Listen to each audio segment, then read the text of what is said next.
We've all heard it 1,000 times. The best time to buy a house is in the spring. It's almost become this unwritten rule, right? The weather gets nice, for sale signs pop up like dandelions, and the market just wakes up. But what if I told you that all that buzz, all that activity might just be the sound of you overpaying? What if the conventional wisdom is just wrong? Today, we're going to push aside the old adages and follow the cold, hard data. We're going to dive deep into millions of home sales to find the real data-driven answer to one of the biggest financial questions that you'll ever ask. So let's just get right to it and ask the big question. Is the spring home buying season a myth?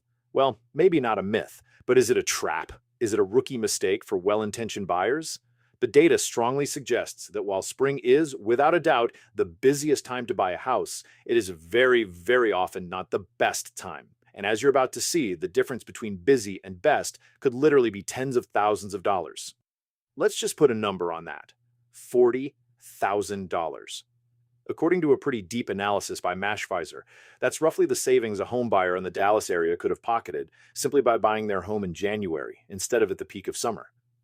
Think about what that is. That's a brand new car. It's a complete kitchen remodel. For a lot of families, that's a huge chunk of a college fund. This isn't just some interesting statistic. We're talking about a life-altering amount of money that all comes down to one simple thing: timing. Before we jump in, don't forget to like, comment, and subscribe, and check out the links in the description if you're looking for a real estate agent in your market or you need life insurance. My team and I can help you anywhere nationwide. Okay, so here's the game plan for today. First, we're going to take on that spring rush head on and see what the data says. Then, we're going to make a strong case for two underdog seasons, winter and autumn. After that, we'll get to the heart of it all, the big trade-off between price and selection. And finally, we'll pull everything together so you can figure out what your perfect time to buy really is. All right, let's start with the sacred cow of real estate, the spring market. Now look, it's popular for a reason, right? That's when the most homes hit the market. But that popularity, it comes at a price, a very steep one. Because more homes for sale also means way more buyers, and more buyers means one thing every time: fierce competition. And this chart right here, this shows you the problem perfectly. This data from Zillow's 2024 analysis shows the percentage of homes that actually sold for more than the asking price. Take a look at January, a pretty sleepy month, right? About 24% of homes sold above list. Now look at May and June, the absolute peak of the frenzy. That number explodes to 35%. That means over a third of all homes sold in early summer end up in a bidding war, pushing the price higher than what the seller even asked for. That is the textbook definition of a seller's market, and it's a tough spot for a buyer to be in. So it really boils down to this fundamental seasonal divide in the housing market. On one hand, you have spring and summer.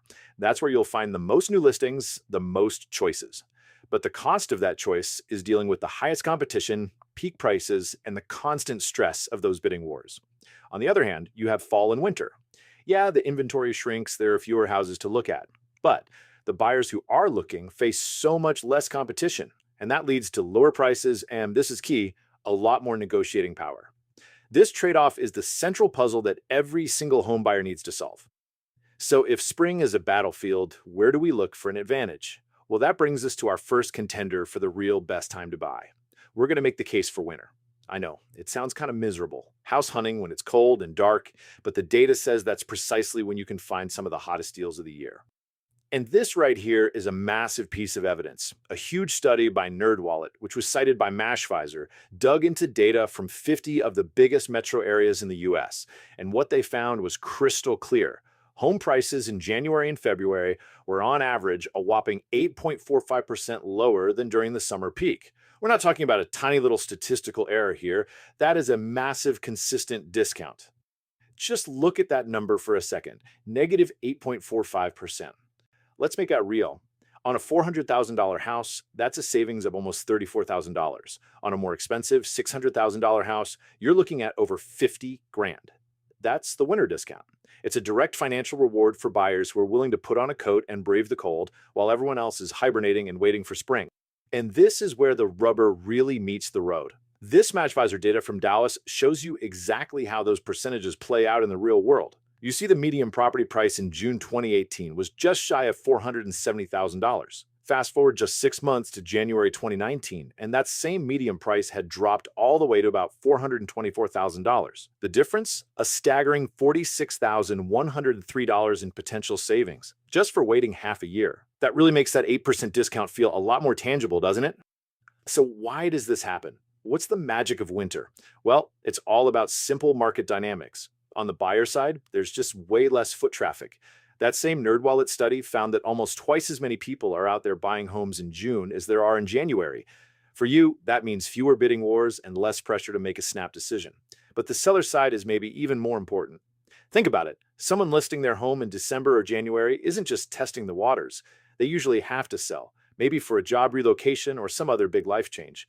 That motivation, plus the fact that homes just sit on the market longer in the winter, gives you, the buyer, a huge psychological advantage.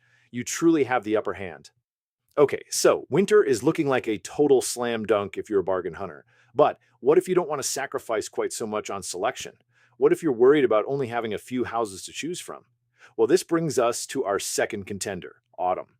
And the data we have here from a totally different and absolutely massive study points to 1 month in particular as a kind of statistical sweet spot. Now, that is a bold statement, but look at the source. Atom Data Solutions analyzed over 33 million home sales over an 8-year period. I mean, the scale of that is just incredible. And after they crunched all those numbers, their conclusion was simple. Turns out October is statistically the best month to buy a home. So, what exactly does best mean in this case? This slide breaks it down perfectly. ATTOM looked at how much buyers paid for a home compared to its estimated market value. And what they found is kind of shocking. In May, at the absolute peak of the spring craziness, buyers were paying a staggering 11.5% premium that's over the home's estimated value. Now look at October. That premium absolutely plummets to just 2.9%. It's even a little bit better than December. So what this tells us is that October is the single best month for avoiding overpaying. And the reason October hits this sweet spot is because it offers this really unique and powerful balance. You're catching the tail end of all that great inventory from the summer, so there are still plenty of good houses to choose from. But the intense, frantic competition from spring and summer has finally died down. Buyer fatigue has set in, kids are back in school, and all the casual looky-loos have gone home. It leaves a much less crowded field for serious buyers. And that translates directly into your bank account. A totally separate analysis from Realtor.com looking ahead to 2025 identified a specific week in October as the single best week of the entire year to buy a home. Their projection was that buyers could save more than $15,000 on a median-priced home during that 1 week compared to the summer peak. It's just another piece of powerful financial data pointing right at autumn. So let's just quickly recap the case for October. Pulling from that Realtor.com analysis. First, you get more options. Inventory is still almost 33% higher than it was back in January. Second, less competition, for all the reasons we just talked about. Third, and this one is big, sellers get antsy. They see winter on the horizon and they get much more willing to negotiate and accept a price cut to get a deal done before the holidays. And finally, homes just sit on the market a little longer, about 2 weeks longer than in the spring, which puts the power right back into the buyer's hands. Okay, so we've just made a really compelling case for the deep discounts you can find in winter. And we've made an equally compelling case for the balanced strategic market of autumn. So you might be thinking, wait a minute, which one is it? And that brings us to what I think is the most important part of this whole thing, putting it all together. Because the real truth is, there is no single best month that works for everybody. There is only your best month. And it all depends on what you value most. And as we dig into how you can find your perfect time to buy, a quick reminder to like, comment, and subscribe. If you're looking for a real estate agent or need life insurance, my team and I can help you nationwide. Just check out the links in the description. So let's just frame the problem right here. Which path do you take? Do you go for the absolute rock bottom prices you're likely to find in January, even if it means you have to pick from a pretty small pool of homes? Or do you aim for that balanced market in October, where you can still get a good deal, but you've got a lot more to look at? The answer? Well, it all lies in understanding the trade-offs. Let's look at this through 3 different lenses using Zillow's data. First up, selection. Let's say your absolute number 1 priority is to have the most possible choices, the maximum number of new homes hitting the market. Well, the data is not ambiguous. The most new listings go up for sale in April and May, and the fewest, dead last, is December.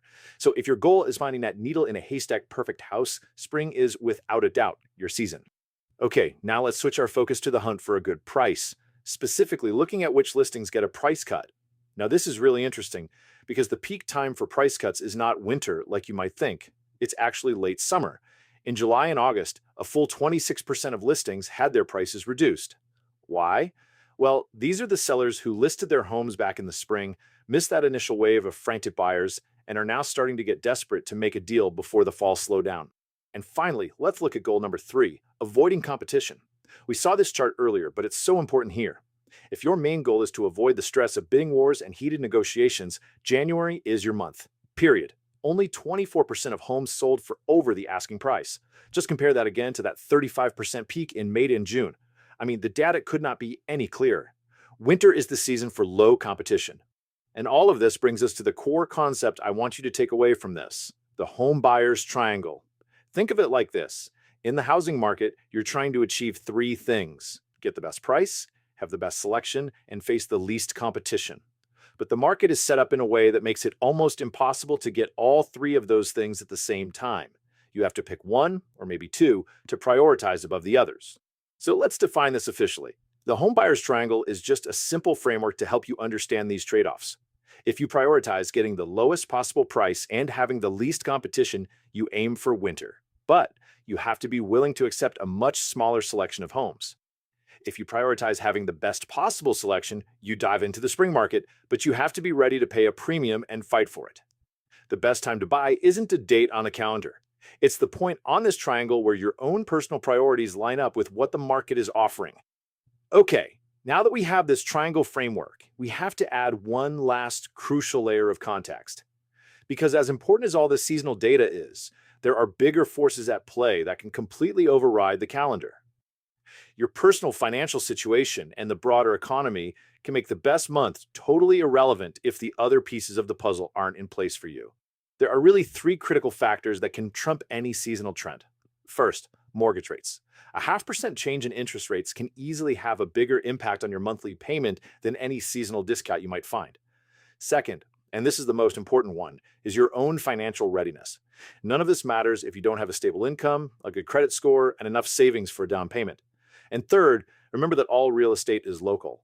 These national trends are a fantastic guide, but your specific city or your neighborhood might have its own unique seasonal rhythm. So, how do you know if you're truly ready? It's really a 3-step checklist. Step 1, this is non-negotiable. Get pre-approved for a mortgage. This tells you exactly how much you can actually afford, and it shows sellers you're serious. Step 2, take a long, hard look at your savings. And I don't just mean the down payment. You have to account for closing costs, moving expenses, and a rainy day fund for immediate repairs. And step 3, calculate the total cost of ownership. The mortgage payment is only the beginning. And get ready for this number, because it's a real eye-opener for a lot of first-time buyers.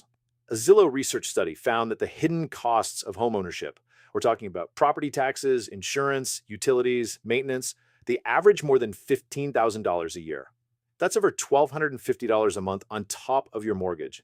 If you haven't factored that into your budget, you are not financially ready to buy, no matter what month it is. Okay, so we have torn down the myths. We've looked at the hard data for winter and fall. We've built our home buyer's triangle framework, and we've talked about the critical factors that go beyond the calendar. Now, let's bring it all home. Let's create a personalized, actionable strategy just for you. This table right here, this is the final takeaway. It's the summary of everything we've talked about. So find yourself on this chart. If you are a pure bargain hunter, you're patient, you're flexible, and you are laser focused on getting the best price, then winter is your season. You accept the low selection to get the lowest prices and competition.